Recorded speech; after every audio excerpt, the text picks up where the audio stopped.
Ladies and gentlemen, it's the mayor of Hillsboro, Ohio. The most unlikely farmer in the history of the world.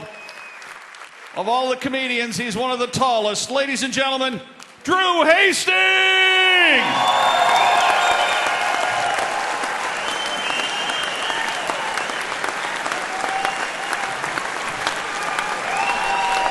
Fucking A. Look at this. Give it up. Chick McGee right there. Tim Bedore chugging wine in the basement. Great to be here. Love these old theaters. You get backstage, you look around, and you realize they are so not up to code here.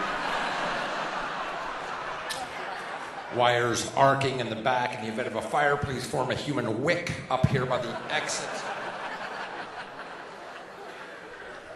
Somebody asked me backstage earlier.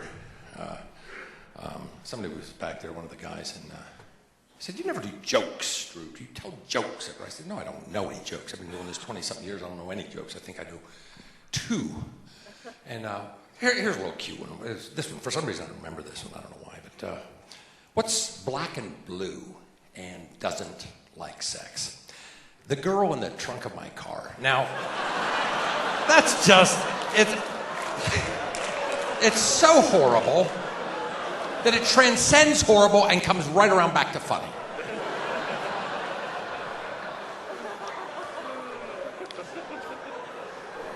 So. And then they'll lighten up a little bit. How do you get 3 old ladies to say fuck? You get the 4th one to say bingo. So, see how it works. It's the only 2 jokes I know. 20-something years of doing this. That's all I know.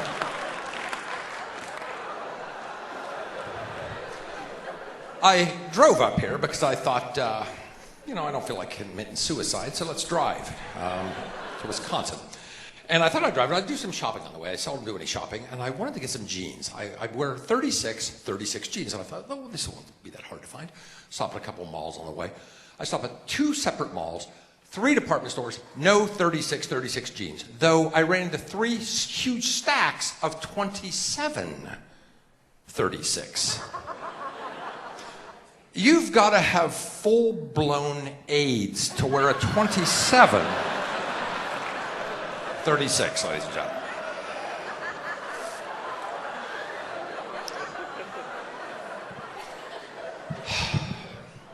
Drove up here. I don't know what it is with my cellular telephone. I drive under any freeway overpass. My phone, I drop my call. I lose my phone. I don't understand. Al-Qaeda, they can do 3-way video conferencing from caves in Yemen. They can upload beheading videos from the valleys of Kandahar. Who's their fucking service provider? Because it sure as shit isn't Sprint.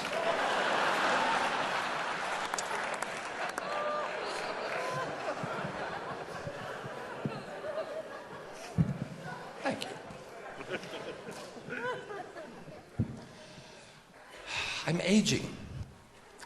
I live in Ohio, and just when I think every call is a political call, because that's what we get, that's all we get in Ohio, is mail and phone calls of political ads. That's all we get. And it was refreshing, actually, when I got not only a call, but a piece of mail from the AARP. This is the American Association of Retired Persons. And apparently I'm supposed to be retired because I'm in my mid to late 50s. I don't recall which. But anyway, I'm way overdue for joining the AARP, which you are eligible to join at 50, and they send you stuff immediately when you hit 50. And I won't join. I won't join, and part of it's ego, because you get a little coupon. Well, with the AARP card, you get savings, $1 off here, 50 cents here, and maybe it's just vanity, but I guess I got a shot with that fucking cashier at the Golden Corral. I've got $1 off for the sirloin buffet.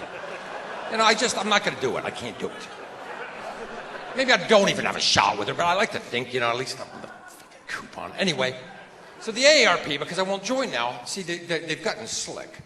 Because now their motto to get people to join, because everything in this country is marketed to a youth culture, their new motto is 50 is the new 30. Like I'm supposed to take my ARP card and line up some Coke on the glass coffee table Like it's 1982 again. Oh! Medicare, cover that, motherfucker.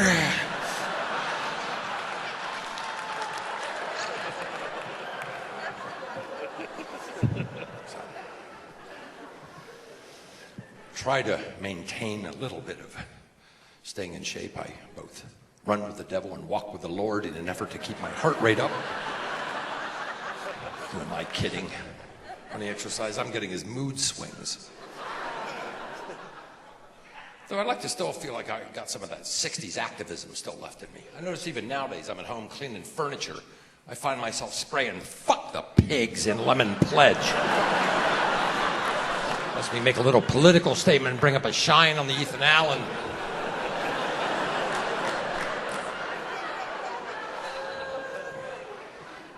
Speaking of consumer goods that have to do with cleaning or household smells, I was in a Target store, and I don't go into the Target store very often, and I was shocked at all of the things they had for sale. And I was taken aback by the Glade plug-in air fresheners.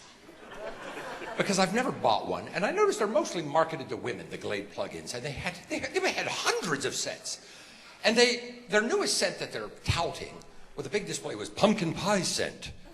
Guaranteed to make your whole home smell like fresh, homemade pumpkin pie. And I thought, what kind of bullshit message is that to send to American women? You know, maybe that's indicative in some very small way that feminism didn't entirely work in this country. I mean, what did feminism do? Had women get up, get out of the house, throw off the bonds of oppression, go out, get a job, compete with men so they can get a paycheck, so they can buy a Glade plug-in air freshener that smells exactly like the pumpkin pie they would have made if they'd just been a stay-at-home mom.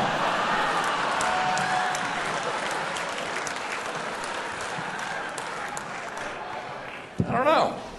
All I know is my girlfriend made a homemade pumpkin pie, and I thought the air freshener tasted better.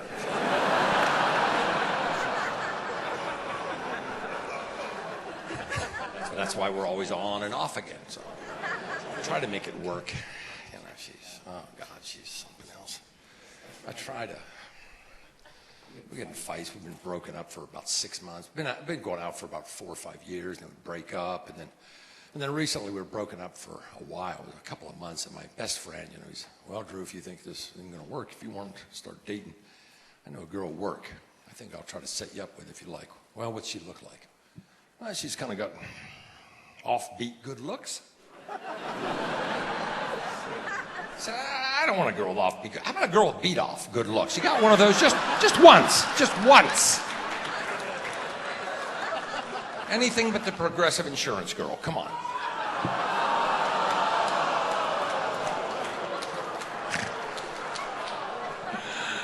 Oh, there must be a lot of flows here for that groan. I wasn't dissing her. God, we would just, I don't know. She's a piece of work. You know, I always seem to attract the ones that are just something, you know, I'm a normal, real kind of mainstream, normal dude, you know, and I attract the weird ones. You ever kiss somebody who's mentally ill, who's something wrong with them? You ever kiss somebody like that? They taste different, like their pH is out of whack. Like their electrolytes are off.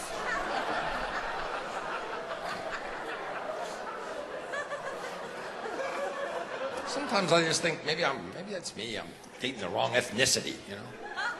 All my women are like Pringles. They're all white, slightly warped. And they snap like that. You don't handle them just right. I'll tell you the most shocking experience I had in the last few years. I was in L.A. and I was in L.A., and this was a few years back when I was living there, and I was in the second, maybe third day of a one-night stand. And it's going well. It's going well. We're laying in bed. It's a Sunday morning, I think. We opted out of church for whatever reason. Right? And as we're laying in bed, this woman actually said to me, you know, Drew, what I'm really into, I'm into erotic asphyxiation. You know what that is? She likes to be choked while she's having sex. Be honest, I don't even know how somebody even gets into a fetish like this. How did this even come about? I don't know if she's home one night masturbating, gets her neck caught in a clock radio cord, and somehow ties this together I don't know.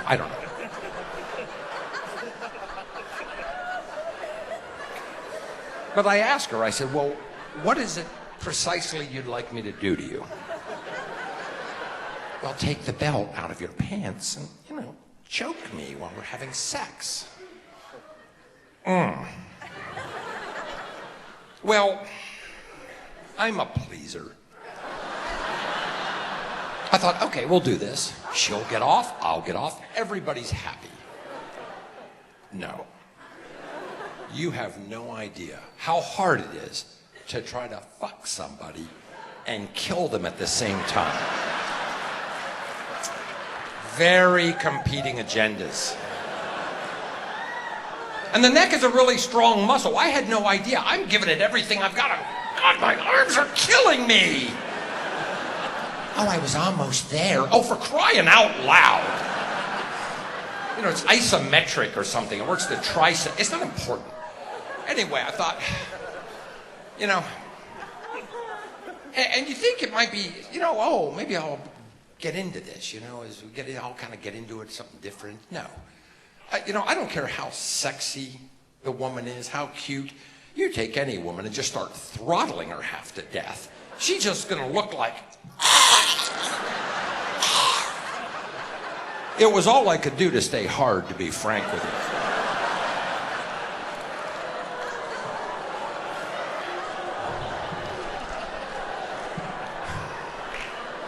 So anyway, we're just about to start this whole scenario. And she stops me. Drew, there's something I've got to tell you. Us people who are into this, we have a safe word, a code word. And if I say that word, then you stop, because that means it's getting out of hand. Dangerous. I said, okay, good. Safety first. So we're going at it. We're going at it. We are having sex, and I am choking her. And this goes on for probably 15 minutes. When suddenly, out of the blue, she says to me,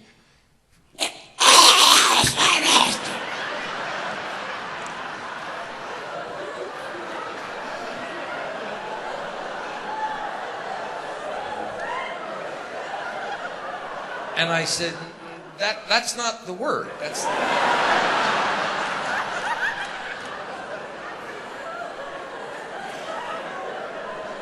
Well, about another 10 seconds goes by, and again she reiterates, you're getting warmer.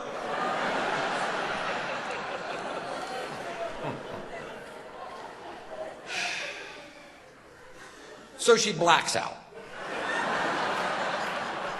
Now I've got a couple of minutes to myself. I'm trying to untangle a belt. Very nice alligator belt. When suddenly she comes to, happy as a clam. All lovey-dovey, snuggles right up next to me.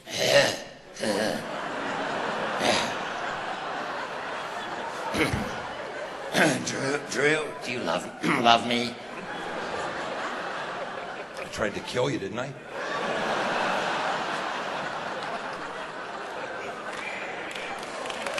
That's it.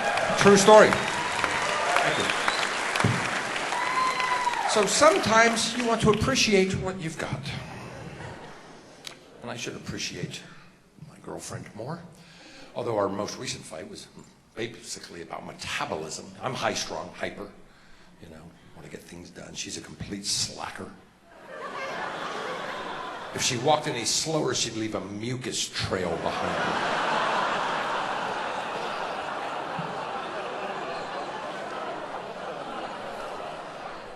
In fact, she did get a little worked at that, so I thought I'd make it up to her recently, and I said, well, want to do something romantic. We'll go out on something I've never done. I'm going to take her on a hayride. So, I don't know if you've ever been on a hayride. It's a hay wagon with about 1,000 pounds of loose, fluffy hay. We're with about 15 other people. Everybody is smoking on top of this thing. We're just human tinder on the hayride to Hades.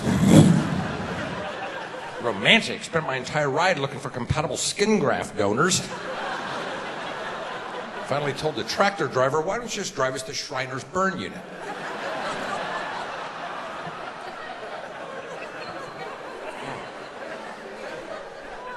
I was on a hayride because those kind of things are in the area now because, well, I'm a farmer. It's probably obvious I'm a farmer. That's what I do. I farm, I till the land. Not been a farmer that long, just a couple of years. I was in LA. I was coming on, I was around 50, and I said, I'm going to get out of Los Angeles. I'm going to go back to the Midwest where I'm from and get a farm, which I don't even know how I got a farm. My credit score is 6. And people ask me all the time, well, what made you think you could start farming at age 50? I said, well, I've done well with chia pets. Technically, those are livestock and agriculture. Been out there a few years now, I'll be honest with you, I'm still scared witless. I don't know how many of you here have ever lived rural or in the country. A few of you? Yeah. They'll tell you. Sun goes down at night, you can't see your hand in front of your face. At night, a possum walking through a cornfield sounds exactly like 3 men with an axe.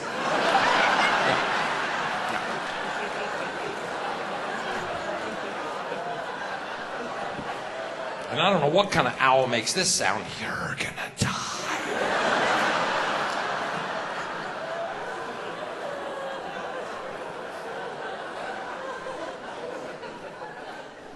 Livestock, that's my dream, of course. Livestock, I started off in that, but easy to get taken, ripped off. You don't know what you're doing. First deal went horribly awry. Bought a herd of Black Angus hogs, right? I thought they looked short coming off the truck. Miniature cattle, my ass. And I've tried growing crops. You'd find more corn rows on an NFL team than I could pull off my land.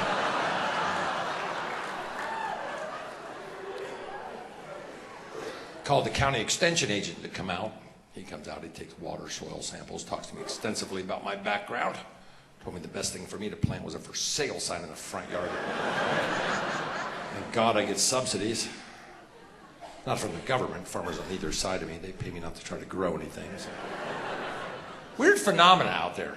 If you've ever lived, if you grew up, out there, you see weird phenomena stuff. This year, the first time ever, I had crop circles on my land. But then, hell, you try driving a tractor 800 yards in a straight line with a martini glass in your hand.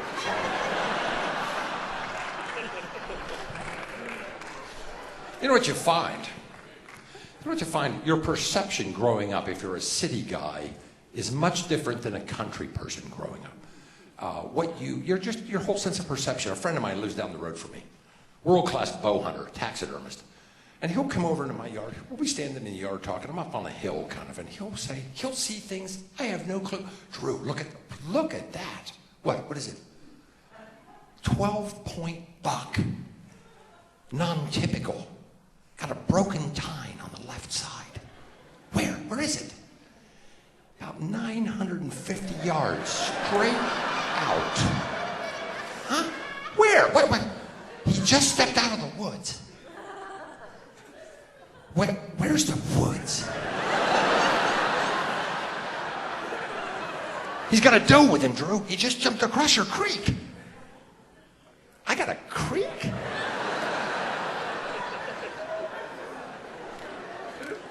Yeah, different. You know what told me it was going to be hard? What farming was going to be hard? Barn cats. I had 6 barn cats when I started out. 6. I have but 1 left, ladies and gentlemen. Do you ever have any idea how inept you have to be, how hard you have to work to kill a barn cat? The most hardy, tenacious, feral bitch that ever walked the planet. Nothing kills them.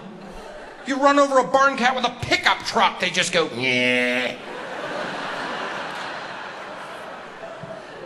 I killed them all but 1. Because I got too disconnected from nature, all that urban living. Well, that's changed. I've been out there now a couple of years. I'm in the swing of things. I'm up every morning, 10:30, 11 o'clock, hell or high water.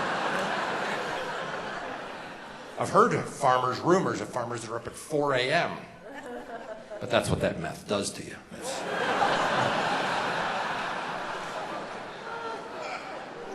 And that's what I do. But when I first got out there, I thought, well, I'm going to treat those 6 barn cats. I'm no fool. I'm like, that'll be my practice livestock. I'll go out there to the barn and slop the cats. So I'd go out there every day and feed the cats. Well, after a few months, I thought, well, this is getting old. Why can't I just put the food in the yard? And they just come from the barn up to the yard. They got 4 legs. Most of them. Yeah. So I started tossing the food in the yard. Then I'd go sit on the back porch, have my morning coffee, watch the red-tailed hawks. Beautiful red-tailed hawks live out of my place. I'd watch that. Oh, that's a pretty hawk. I wonder what they eat. Jesus, that cat can fly! Told you that science diet was worth the extra money. Now I got 1 cat left. And he only made it because he's mean. Little thing weighs 5 pounds. Have to keep him on a logging chain. Killed a draft horse about a month ago. Amish guy is still furious. Fuck thee!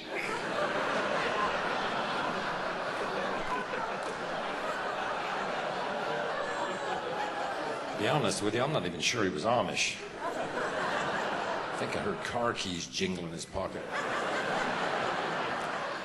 Probably damn Mennonite.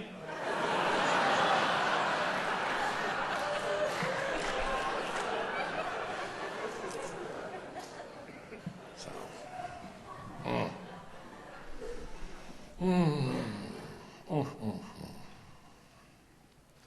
You know, in my 50-something years on this planet, we've talked about problems with the girlfriend and this and that and stuff, and dating and attractive. You know, I really can honestly say at this point, I don't know that I know anything more now about women than when I was in my 30s. Except, I find it very ironic. Finding the hole, I notice, in a Starbucks lid is a lot like trying to find the clitoris on a woman when you're driving. It's like, you can't really look for it. You have to just kind of flick your tongue around. You eventually stumble across it. Oh, there it is, there it is.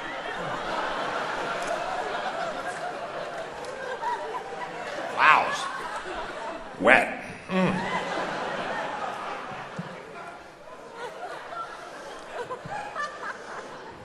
And no, I don't usually carry a handkerchief when I go down on a woman. You'll have to excuse me, miss.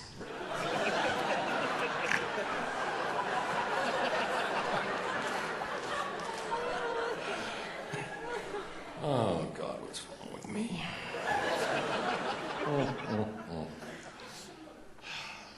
Very nice to be here. Like it up here. Don't get up here very often. Madison seems nice. Very nice. You from here? From here, sir? No, where are you from? Detroit. And what brought you over here to the show?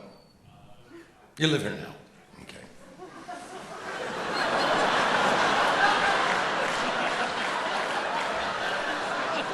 You know, you were a mistake. Sometimes you talk to people and, oh, it's going to go somewhere. I think it's going to go somewhere. And the guy just has no sense of irony, no, just a little, nah, I'm from Detroit and I live here.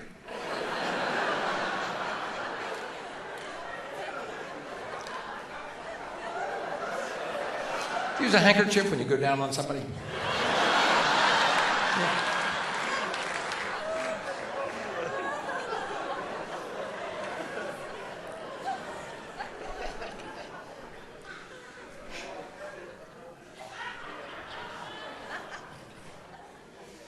You ever garden? You ever plant a garden?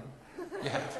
I did my first garden last year, and I did it because I was enamored in a newspaper article I wrote, had read, and it was talk about how gardens. I write them, I read them, I wrote them. I'm a man of many talents.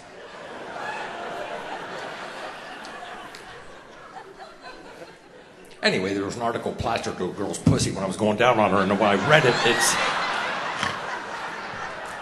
Where did that come from? I don't know. Quit talking to yourself. Anyway. Oh. I read an article. And it was about gardening, and I was enamored with it because it said if you take up gardening, you can do this. And the thing that caught my eye was you can do this for pennies a serving, your own garden, if you have vegetables and fruits. And I thought, yeah, I'm going to try that. I got a big yard inside my house. So I went out and I bought something called flats. They were called flats, these big trays of fruits and vegetables, and I bought them. And I come back to the house, and I went in the kitchen. I got a big, like a serving spoon. I went out the side of the yard, and I started digging like plugs out of the lawn, I guess. And I'm sticking the plants in there, and I'm doing the garden. Well, a buddy of mine drives by and says, Drew, what are you doing? Well, I'm planting a garden. It's obvious. He says, well, no. You've got to break up the soil. You have to till the soil. And I said, well, what's that? Well, go rent a rototiller. It'll cost you about $25 a day. Well, now suddenly pennies a serving's up to quarters a serving, right? So I go get this rototiller. I don't know if you know what one of these is. It's essentially a jackhammer that pulls you across your yard, tearing all of the upper musculature away from your skeletal frame in the process. So now I have to go up the road and buy a bunch of Percocet 10s and some fentanyl patches from a dealer buddy of mine I know up the road. You be careful those fentanyl patches. You just do a half, let it hang, then flip it the next day. You do a whole one, it'll fucking kill you. I'm telling you. Anyway, it's not important about the fentanyl patches. Anyway, about 3 days later, I come to and I'm like, oh boy. And my girlfriend says, what about the garden? Have you been watering the plants? I said, well, no. How often you got to water those? Well, every day. Well, if I'd known that and want those kind of demands put on me, I would have had children, wouldn't I? So now I got to buy hoses and sprinklers stuff. Now I need bank financing to get this damn garden off the ground. So about 5 weeks goes by and my plants are making headway. I'm very proud of this. And I look out one day, there's 2 rabbits out there nibbling at my stuff and some blackbirds pecking at them. Ooh. So I go into my small town where I'm the mayor of, and if you want advice, you always talk to the lady at the bank. The lady at the bank knows everything. And she says, well, Drew, you need a scarecrow. Well, the plants are this big. I've already put away my winter stuff. I'm like, well, a scarecrow? Jeez, I got an idea. Back in my closet, I got a big box. And I got about 80 or 100 Barbie dolls in there. Because I've been buying them up at yard sales. I was going to do this like performance art project on the futility, of a relationship. It's not important why I have the fucking Barbie dolls. Anyway, I thought, I'm going to take the Barbie dolls. They're about the same size as the plants. I'll put them out there. That'll scare, And they were scary. There's something about Barbies stuck in the ground in the country. They're like Barbie henge. They were just, and one of them was a black Barbie. I've never seen a black Barbie. It was just out in the middle of the field. It was scary looking. All of them, there's something about Barbies. Anyway, stick them out there. Oh, this will scare them all. So I look out about a week later. Twice as many rabbits. And now the birds are sitting on the Barbies' heads. So they have something to sit on while they're eating, pecking. So I get a shotgun and blow away half the birds and rabbits. Anyway, I tell you this because I don't normally sell merchandise after a show. But I do have quarts of tomatoes out here. They're $65 a piece, and I hope you'll pick a couple up on your way out. Thank you.